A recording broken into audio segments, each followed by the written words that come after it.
एक शेयर का दाम 1,50,000 रुपए। ये कोई गोल्ड का बिस्किट है क्या? और सबसे इंटरेस्टिंग बात ये है कि इस शेयर का नाम है MRF टायर्स। बचपन में जब सचिन तेंदुलकर के बैट पे MRF लिखा देखा था तो लगता था ये लोग बैट बनाते होंगे और हम शॉपकीपर के पास जाके बोलते थे हमें MRF का बैट चाहिए। बाद में पता चला भाई ये तो टायरें बनाते हैं। But seriously TCS, Infosys, HDFC जैसे बड़े नाम, इनके शेयर्स 1 से 4,000 रुपए के बीच में मिल जाते हैं। तो MRF का एक शेयर 1.5 लाख रुपीस का क्यों है? आखिर क्या खास बात है इस कंपनी में? आज हम जानेंगे MRF का बिजनेस, इसका सीक्रेट और क्या ये शेयर आपके लिए सही है या नहीं। Let's get into it.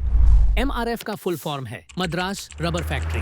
ये शुरू हुआ था ईयर 1946 में, जब इंडिया आजाद भी नहीं हुआ था। फाउंडर द KM मम्मेन मपिल्लई, जिन्होंने चेन्नई में एक छोटी सी फैक्ट्री में टॉयज और बलून्स बनाना शुरू किया। 1952 में MRF ने अपना पहला टायर बनाया। 1960 में इन्होंने US की मांसफील्ड टायर एंड रबर कंपनी के साथ पार्टनरशिप की और यहीं से इनकी स्पीड हो गई 120 kilometre per hour. 1961 MRF became the first Indian tire brand to start exports। आज MRF के टायर्स 65 प्लस कंट्रीज में जाते हैं और इंडिया के top car brands Tata, Mahindra, GM, Yamaha, even formula racing cars MRF के टायर्स यूज करते हैं। अब सवाल ये है, शेयर प्राइस इतना महंगा क्यों है? Let's simplify this with a cake example. अगर आप एक बर्थडे केक लेते हो 300 रुपीज का, तो आपको पूरा केक मिलेगा। अब अगर आप उसी केक का एक स्लाइस लेते हो हो सकता है 50 रुपीज का पड़े। केक वही है,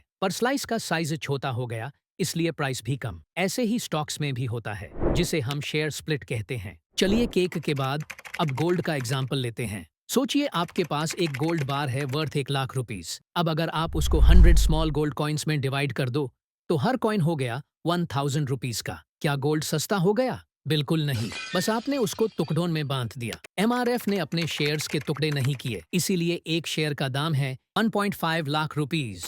वही इन्फोसिस और TCS जैसे कंपनीज ने अपने शेयर्स बार बार टुकड़े किए ताकि रिटेल इन्वेस्टर्स भी अफोर्ड कर सकें। अब सवाल, कौन बेटर है? चलिए दो कंपनीज के एग्जाम्पल से समझते हैं। दोनों ही कंपनीज ने 100 रुपए से स्टार्ट किया। कंपनी A ने 100 रुपए को 10 हिस्सों में डिवाइड किया। कंपनी B ने 1 रुपए को 100 शेयर्स में डिवाइड किया। फिर दोनों ने 2 लाख रुपए कमाए। अगर आपके पास कंपनी A का एक शेयर है तो आपका हिस्सा हुआ 20,000। कंपनी B में अगर आपके पास एक शेयर है तो आपका हिस्सा हुआ सिर्फ 2,000 रुपीज। तो क्या सीखा? कंपनी A के एक शेयर से मिलती है 10% इक्विटी, कंपनी B के एक शेयर से मिलती है सिर्फ 1% इक्विटी। तो ज्यादा शेयर्स होने का मतलब ये नहीं कि ज्यादा मुनाफा होगा। आपकी हिस्सेदारी जितनी बड़ी होगी उतना ज्यादा प्रॉफिट मिलेगा। MRF ने अपना शेयर साइज बड़ा रखा, क्वांटिटी कम, इसीलिए प्राइस हाई। तो क्या MRF का शेयर सस्ता बन सकता है? बिल्कुल, MRF अगर चाहे तो कह सकता है अब हमारा एक शेयर 10 छोटे शेयर्स और उसका 1.5 लाख रुपीस का शेयर बन जाएगा 5,000 रुपीस। लेकिन इससे कंपनी के फंडामेंटल्स पर कोई फर्क नहीं पड़ेगा। कंपनी की अर्निंग्स भी एक दशम हो जाएगी। जैसे आप 500 रुपए के नोट को 5 रुपए के 100 कॉइन्स में बांट दो, वैल्यू तो वही रहेगी, सिर्फ क्वांटिटी बढ़ जाएगी। MRF का परफॉर्मेंस वर्सेस कंपटीशन। 1 जनवरी 2023 से लेके अब तक MRF ने दिया है 73% ग्रोथ।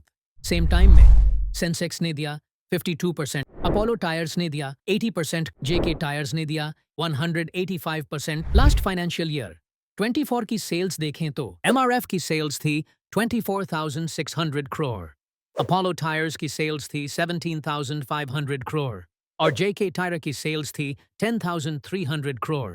और हाँ, MRF का ब्रांड पावर, ग्लोबल रीच और प्रीमियम क्वालिटी अनमैच्ड है। चाहे गाड़ी पेट्रोल से चले या हाइड्रोजन से, EV आए या सोलर कार्स, टायर्स तो चाहिए ही चाहिए। इंडिया में कार्स बढ़ रही हैं, लोगों का इनकम बढ़ रहा है, इंफ्रास्ट्रक्चर भी बढ़ रहा है, तो टायर इंडस्ट्री का फ्यूचर सॉलिड है। अगर आप सोच रहे हो कि MRF महंगा है तो याद रखो, शेयर का दाम उसकी अर्निंग के हिसाब से डिसाइड होता है, प्राइस से नहीं। चाहे 50 रुपए का शेयर हो या 1,00,000 रुपए का, वैल्यू डिपेंड करती है कंपनी की अर्निंग और फंडामेंटल्स पर।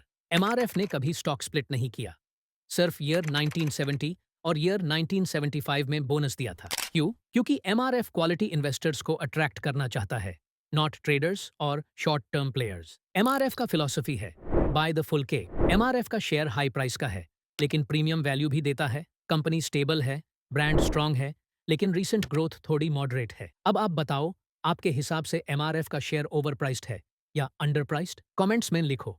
और अगर वीडियो इन्फॉर्मेटिव लगा हो तो लाइक करो, शेयर करो और चैनल को सब्सक्राइब करना मत भूलना। मिलते हैं अगले फाइनेंस ज्ञान के वीडियो में, जहां पैसा समझना आसान है।